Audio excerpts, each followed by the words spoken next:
All right. So this is DO6 English, the master class, full video or whatnot. So we've already like talked about all the necessities and the basics in our meeting. And I'll send you a picture. Well, I already sent you a picture of like the 10 rules on the English test. So note for this test, like it says right here, you have 45 minutes for 75 questions. And you got about 15 questions per section. So that leaves you with you got about 9 minutes and 45 seconds per passage. So if you're taking a test, and you should like be able to see a clock, but if you don't, you should probably bring a watch. That's what I do. I just like buy one of those little $5 watches from Dollar General. And just time yourself. So for every 15 questions or every passage, you got 9 minutes and 45 seconds. So if you don't finish in 9 minutes 45 seconds, just go on and then return back to what you didn't finish at the end of the test. So like, for instance, say we're starting the very first one and we're starting at 10 o'clock flat. For the first passage, we should be on the second passage by about 10:09 or 10:10. So that's the timing. But obviously, like in this video, I'm going to be like explaining everything. So like, I'm not doing this. I won't be doing this like as if I'm being timed, but I'm still going to try to go fast and quickly explain my thought process. That way, I'm like, you videos that you're watching, it gives you a sense of like what's actually going to be going on in the test. So that's enough rambling. Let's get to it. So English, July, or actually June, ACT, D06, English, and here we go. So here we go. It's winter. We see, and remember the strategy. I like to start from the underline and read the beginning of that sentence. But some people read the whole passage. And if you can read fast enough to do that, I wouldn't advise against it. You could just read the whole passage. That'll be just as essential. But I'm answering the questions as I go. That's the biggest thing, is to answer the questions as you go. It's winter, and the sun's rays no longer shine directly on Rjukan, a small town in south central Norway. So there goes number one. Which of the following alternatives to the underlying portion would not be acceptable? So we're looking for the answer where if we put it, it wouldn't work. So this is going to be a question. It's simply just going to be checking for grammar. And one of these would not be grammatically correct. So let's just go straight down. We got A. And like I said, you know the strategy. Take the answer, plug it in, eliminate the obviously wrong answers. So let's read it with A. It's winter and the sun's rays no longer shine directly on Rjukan, comma, which is a small town in south central Norway. That's fine, so we know that that would be acceptable, so it's not A. B. It's winter and the sun's rays no longer shine directly on Rjukan, a small town in south central Norway. Now we know that when you're working with a semicolon, it's think about it, it's the same as a period. So a colon, semicolon. A semicolon equals a period, essentially. So if you have a semicolon, you have to have a complete sentence to the left and to the right of a semicolon. And that's a horrible semicolon, by the way. It's a little bit better. So think about it. If we put a semicolon right there, that means to the left and to the right, we need a full sentence. So it's winter and the sun's rays no longer shine directly on Rjukan. Well, that's a full sentence to the left. A small town in south central Norway. We know to the right of that semicolon, that is not a full sentence. So without even having to look at C or D, we know that B would be our right answer. So right answer for that was B. So let's come down here, number 2. After moving to Rjukan in 2001, the prolonged winter gloom alarmed artist Martin Anderson. So number 2, this one's just going to be, if there's no, if for the question, there's like no prompt, if it's not explicitly asking you something, then it's just looking for the answer that is A, grammatically correct, and then also the most concise, which is the shortest. But when you think of concise, don't just think like as short as possible. You still want to like be expressing like a clear point, like whatever statement you're trying to get across, or if you're asking a question, it should still be clear. So don't think when the ACT says like most concise that you just need to pick the shortest. Even though usually the most concise is the shortest, it still has to make sense. So if it's short and doesn't make sense, then that won't be our answer. So let's just go down the line here. After moving to Rjukan in 2001, the prolonged winter alarmed artist Martin Anderson. So that's correct, but could it be shortened? Could it be more concise? Let's see G here. After moving to Rajukin in 2001. Oh, wait. F isn't correct because this is a grammar issue. Because let's look at this sentence. It says, after moving to Rajukin in 2001, the prolonged winter. So we know in English, when you start the a sentence off with this statement like this, after moving to Rajukin in 2001, directly after this comma, it's got to be describing what happened, what was going on after moving to Rajukin in 2001. So by saying the prolonged winter right after, you're saying the prolonged winter was moving to Rajukin in 2001. And well, we know a winter is an object, so it can't like pack up its bags and move. So we know the correct answer would not be F. For G, after moving to Rajukin in 2001, it was the prolonged winter gloom that alarmed artist Martin Anderson. So we know for number 2 that it can't move to Rajukin because it is just an object, let alone it doesn't even describe anything. So we know G won't be the right answer. H, after moving to Rajukin in 2001, artist Martin Anderson was alarmed by the prolonged winter gloom. That could be the right answer because it's grammatically correct. After moving to Rajukin in 2001, artist Martin Anderson. So that's saying Martin Anderson moved to Rajukin. And then J, after moving to Rajukin in 2001, the gloom that lasted all winter was alarming for the artist Martin Anderson.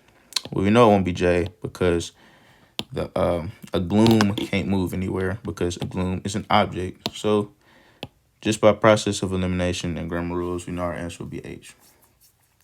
So number 3, he wondered if mirrors placed on one of the ridges above Rajukin could change the situation. So our underlying part is change the situation, as you see. And number 3 does have a prompt. The writer is considered revising the underlying portion to the following. Redirect sunlight into the town. Should the writer make this revision? So for these questions, usually if it's these questions asking, should the writer add this? Should the writer remove this? The questions are going to be like, yes, yes, no, no. The best thing to do for these questions, if you can, is to answer the yes or no first, because then you'll be picking from one of 2 answers. So if you do have to guess, you'll at least be taking a 50-50 guess. You have a 1/2 chance of getting it correct compared to a 1/4 chance of getting it correct, guessing out of all. So let's just see from what we're given, can we answer the yes or no? So the sentence says, he wondered if mirrors placed on one of the ridges above Rajukin could change the situation. The writers consider revising the underlying portion to the following. Redirect sunlight into the town. Should the writer make this division? So what we have so far, this really isn't enough to be answered yes or no. So let's go question by question. Let's see. A, yes, because it indicates the materials Anderson hoped to use to build the mirrors. Well, if we look at this sentence, the part it's giving us, redirect sunlight into the town, it doesn't mention any materials that Anderson used to build the mirrors. So we know A won't be correct. And let's see, B, yes, because it more specifically establishes what Anderson hoped to do. So in the original sentences, it says he wondered if mirrors placed on one of the ridges above Rajukin could change the situation. But if we added in that, it would say redirect sunlight into the town. So yes, that is a more specific way of saying what he was trying to do. So we know that could be a right answer, but let's not write off our C and D answers. So for C, we have no, because it suggests that Anderson's idea differed from the ideas mentioned in the following sentence. Well, in the following sentence, it just says he learned that in 1913, local bookkeeper Oscar Kittleson had proposed erecting mirrors for the same purpose, and instead Sam eyed, But just from reading that, you see it has nothing to do with redirecting sunlight to the town. So we know C isn't true. And for D, no, because the original sentence more succinctly establishes what Anderson's plans were. The original sentence definitely doesn't more succinctly establish what Anderson's plans were, because the original sentence isn't specific. It just says change the situation. So we know it won't be D. So that leaves us with B. This is our correct answer. So number 4. See, it starts right here, and instead. So let's read from the top. He learned that in 1913, local bookkeeper Oscar Kittleson had proposed erecting mirrors for the same purpose, and instead, Sam Ide, the town's founder, had considered the idea. So we know here that no prompt, so we're just checking for grammar and conciseness. So the way it is simply originally, the no change option won't work because if you read it, he learned that in 1913, local bookkeeper Oscar Kittleson had proposed erecting mirrors for the same purpose, comma, and instead Sam Ide, the town's founder, had considered the idea. Now we have this word instead here, and if we're using the word instead, we're like contrasting. So this sentence for instead to work, this sentence would have to be like Oscar Kittleson had proposed erecting mirrors for the same purpose, but instead Sam Ide decided they shouldn't. But as you see, if you read along, it says, and instead Sam Ide, the town's founder, had considered the idea. So he's agreeing with him. So to use a word like instead, which is a contrasting word, wouldn't make sense. And then we have but. Oscar Kittleson had proposed erecting mirrors for the same purpose, but Sam Ide, the town's founder, had considered the idea. Just like instead, but is also a contrast word. Like if we were to use but, Sam Ide should be going against what Oscar Kittleson is thinking or proposing. But as the sentence read, he's considering it. So he's agreeing. So we know it won't be but. And also with yet. Yet is also a contrasting word. If we're using the word yet, we're contrasting two things. You know what I'm saying? Like Sam Ide thought we should do it this way. You know what I'm saying? Oscar Kittleson had proposed erecting mirrors, yet Sam Ide proposed that we should paint the mirrors, for example. So we know it can't be yet. And that leaves us with and is a comparison word. So let's read it. He learned that in 1913, local bookkeeper Oscar Kittleson had proposed erecting mirrors for the same purpose, and Sam Ide, the town's founder, had considered the idea. So that sounds right, and it's also right because and is comparing the two thoughts, not contrasting. You know, Sam Ide is not going against what Oscar is saying. He's agreeing. So by using and, we're linking the two. So for number 5, However, I did not follow through on construction of the mirrors, and he abandoned the idea. So we have a prompt for this question. Which choice provides the most specific reason I could not build the sun mirrors? So when we have questions with prompts, let's use the prompts to our advantage. They're telling us exactly what they want to see in the answer. So it says, which choice provides the most specific reason I could not build the sun mirrors? So if we look at the original sentence, let's see. However, I did not follow through on construction of the mirrors. Well, that tells us he didn't follow through on construction, but it's not specific to why he didn't. So for B, however, I had come to understand that building the mirrors wasn't feasible. Once again, he's saying it's not possible, but he's not using a specific reason of why he couldn't. So it won't be B. C, however, I had realized that the necessary technology didn't exist. That's more specific than the first two because it's telling us why he couldn't and not just saying he couldn't. And then D, however, I had recognized that the project could not succeed. Once again, he's just telling us that it can't succeed. C is our answer because it's saying it can't succeed because we don't have the technology. So for number 6 right here, 100 years later, Anderson made the mirrors a reality, period. 3, so this is a confusing one because the question is lingering into 2 sentences, but we just need to find the answer that links these sentences together correctly. So let's start with from the top and go down. And say our strategy is to plug in, test, and read it aloud in our head. Because like I said, 90% of the time, the answer that sounds right is right.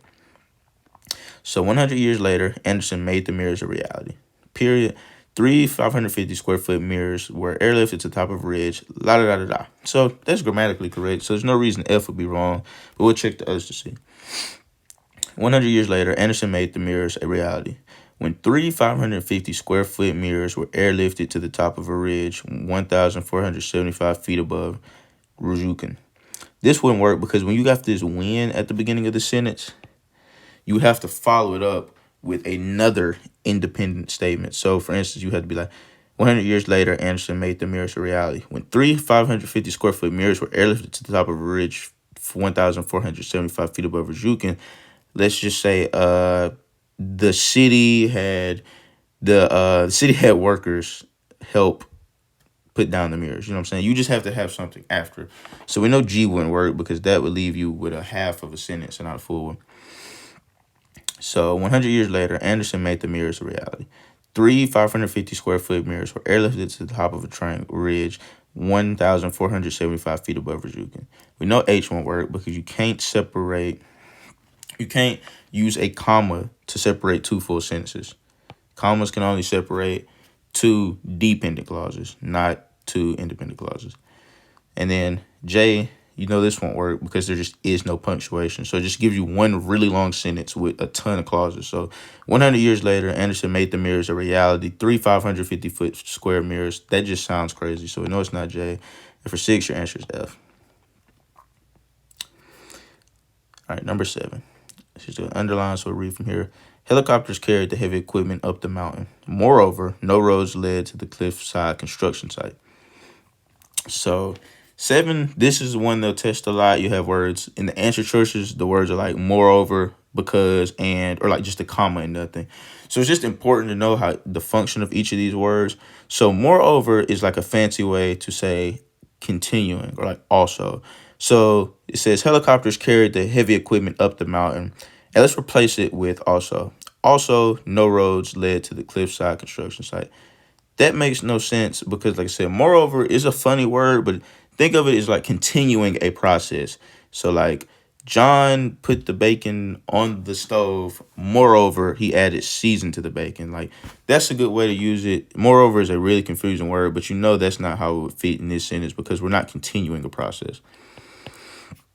Then let's see for B, because helicopters carried the heavy equipment up the mountain because no roads led to the cliffside construction site. So that makes sense right there because it's telling us why the helicopters carried the heavy equipment up the mountain, but none of the roads led to the cliffside construction site. So that makes sense. And then C, helicopters carried the heavy equipment up the mountain and no roads led to the cliffside construction site. That doesn't make sense because we're linking two unrelated things. And then the last one is just no comparison word. So helicopters carried the heavy equipment up the mountain. No roads led to the cliffside construction site. That would be grammatically correct because you got one independent clause and one dependent clause all in one sentence. So the answer is going to be B for number 7. So let's move down to J. And another thing, when you have answers that kind of run into each other, if the answer like above, like here, moreover, when you're reading this full sentence, read it the way of our new answer. So instead of reading it as in up the mountain, moreover, read it as up the mountain because. So let's read this. Helicopters carried the heavy equipment up the mountain because no roads led to the cliffside construction site. So as it is, it doesn't sound like much is wrong with this. So instantly, before we get to the question, if there's no prompt, we can probably assume that this is going to be like a concise question. So let's see. We've got, and then you're looking at the answers. All these answers look the same, except there's one minor difference. It's here at the end. The word site is spelled different in all 4. So now they're testing a little bit of vocabulary. And they're testing, do you know which site to use? So let's read this sentence. Helicopters carried the heavy equipment up the mountain because no roads led to the cliffside construction site. So we know we're talking about a construction site, which is like a place. Like, you know, the workers worked at the construction site. So let's just, and like I said, in the test, you'll be going faster than this. You're just going to read the 4 words, pick out the right one. But since this is for like the purposes of like knowing what's going on, let's take a second and think about each of these words. So first we got CITE. Well, we know CITE is like when you're reading a book, you're like, okay, I'm going to take this and put it in my essay. So I need to cite the book. So we know that's not the same as a construction site. So we can eliminate F and H just off of that. And then G, we've got cite, SIGHT. And you should know that sight with an SIGHT is eyesight, like looking at something. You know what I'm saying? John got 20 out of 20 at the eye doctor, so he has good eyesight. So we know it won't be G. And just from that, we know it'll be J, SITE, and that's the right site for construction site. That's the kind where, you know, construction site. I can't think of another one, like military site. It's just a place where building is happening. So number 9. Since a crane would have been too heavy for helicopters to lift, workers used tools such as 30-foot wooden tripods to install the mirrors. So once again, sounds right as is, no prompt. So we might be looking for conciseness. So the way it is now, it sounds right. So we're going to mark no change. Could be the right answer. Let's look at these others. So we'll read the sentence. We'll plug them in. Since a crane would have been too heavy for helicopters to lift, comma, workers use tools, comma, such as 30-foot, comma, no. It's way too many commas there. And if you're just, as I said, make sure when you got a bunch of commas, you're either reading the sentence with big pauses or you're like explicitly saying the word comma. Because just from that, you can see how goofy that sentence sounds. They said, since a crane would have been too heavy for helicopters to lift, comma, workers use tools, comma, such as 30-foot, comma, wooden, comma. So, that's not right. There's too many commas there. So let's look at C. Since a crane would have been too heavy for helicopters to lift, workers use tools such as 30-foot wooden tripods, comma, to install the mirrors. Now, C would be right, but right here, this comma at the end, it's unnecessary. Like you're for no reason at all, you're breaking this sentence into two, and now you've got a dependent clause and an independent clause. I mean, no, you got two dependent clauses, so you can't do that. And then you got D. Since a crane would have been too heavy for helicopters to lift, workers use tools, comma, such as 30-foot wooden tripods to install the mirrors. Well, there's same reason as C. There's no reason to have a comma and split this sentence into two before just before such as 30-foot wooden tripods. Like a moment when you would use a comma there is if that first sentence wasn't a full sentence, and then on the other side of the comma, we're adding in info to make it a full sentence. So that's the reason C and D won't work. Those are just unnecessary commas. And then B has too many commas. You're just unnecessarily breaking this sentence up into like 6 parts. So we know it'll be A. You didn't need any commas. Number 10. 3 mirrors team up as a group to create a bright 2,000 square foot eclipse of light in the town square. So for questions like number 10, it's important to know the tone of the passage because it's not a grammar issue, as you can see, but all the questions are saying the same thing in just a slightly different manner. And the way it is in the passage is team up as a group. But as you can see, G is help each other out, H is are synchronized, and J is conspire together. So if we just kind of look at the little bit of this passage that we have so far, it's pretty calm and casual. It's a little sophisticated and pretty formal at the same time because we're talking about Raju. We're talking about a real place. So anytime we're talking about a real thing, like we're talking about a real event and it's not fiction, you got to assume you're not got to. Like for the ACT, it's going to assume that the writer is writing like a formal tone. So very correct grammar, not a lot of silliness, not a lot of goofiness. So let's think of which one of these phrases is the most formal. So let's see. The 3 mirrors team up as a group. That just kind of sounds a little silly to use in such a serious paragraph so far. So we'll mark out F. And then G. The 3 mirrors help each other out.